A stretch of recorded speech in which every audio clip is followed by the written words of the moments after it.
estiloa da jazz liriko, eta guretzat, behintzat niretzat dantza da, beti anik dantzatu izan dut, eta niretzat da deskonektatzeko momentue, eta disfrutatzeko nire momentu bakarrenetariko bat.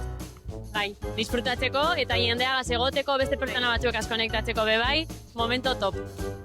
Nik dantza moderna egiten dut eta niretzako dantza emozioak sortzeko eta ondo pasatzeko lagunekin eta dena oso ondo. Presioak eta lagunekin dantzatzea eta denon artean ondo pasatzea.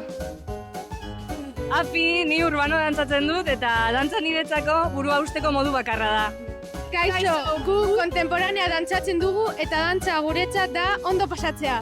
Alaitasuna, lagunekin egota eta ondo pasatzea. Dibertsioa.